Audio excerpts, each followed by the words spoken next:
I think of urbanization as the process of liberating human potential. We build a road in order for people to drive down it. We build a building in order for people to fill it up with refrigerators and appliances. The activities that we actually use our investment for, that's consumption. And that's an urban phenomenon.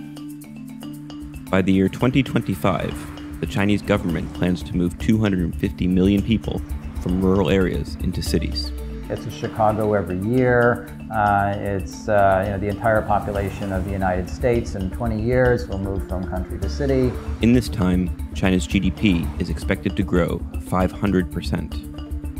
As apartment buildings rise and people move from rural to urban homes, the government hopes one result will be a consumer culture that will sustain China's economy and raise living standards here.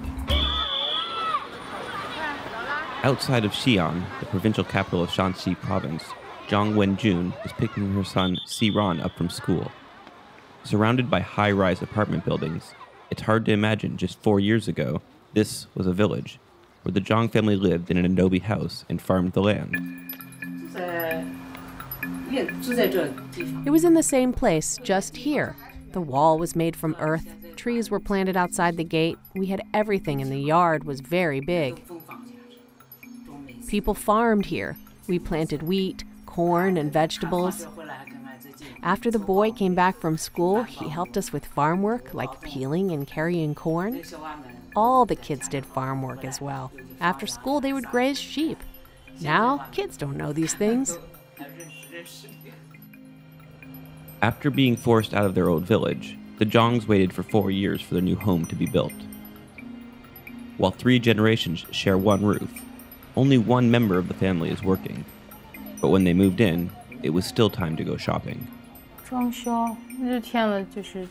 We bought the TV, a couch, and that bed.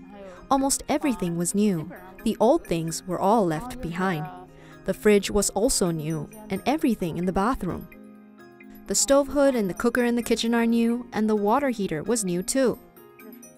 Everything, including the house decorations, cost about 50,000 yuan, maybe more than 50,000. We had these things, but they were all very old, so we bought everything new after we moved here. In downtown Shanghai, a city of 24 million people, Jonathan Wurzel has been studying the relationship between urbanization and consumerism in China for years. Wurzel co-chairs the Urban China Initiative, a joint program that aims to develop and implement solutions to China's urbanization challenge. Consumer culture I'd argue, is an urban phenomenon. That yes, you can buy a few more things in the countryside, but it truly takes a city to start buying lots of stuff. Urbanization is, on an economic dimension, is basically about productivity.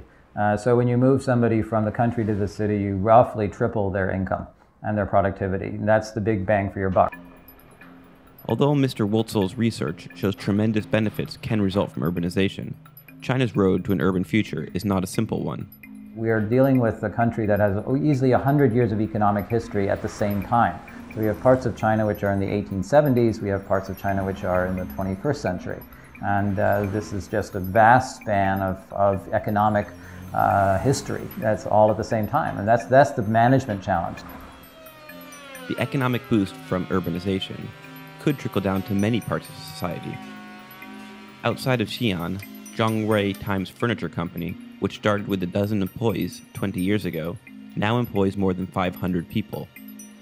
Zhu Qianchun, the factory's manager, says they are busy making office furniture for a growing army of white-collar workers. Our employees and production scale have both increased more than tenfold, while our market is hundreds of times larger than when we first began. Of our more than 500 employees, about half come from rural areas. I believe China's urbanization plans in the next 15 years will definitely stimulate increased demand and growth for our industry. As China grows a nation of consumers, some critics say the urban movement is forced and that people are falling through the cracks in the rush to reinvent. The central government has not yet released a comprehensive plan for urbanization, and skeptics point to other countries where the rush to urbanize created a slum-dwelling underclass. Still, the city building continues, and China's manufacturing industry, which has been feeding the West for many years now, has its sight on a new market, its own. Reporting for the New York Times in China, this is Jonah Kessel.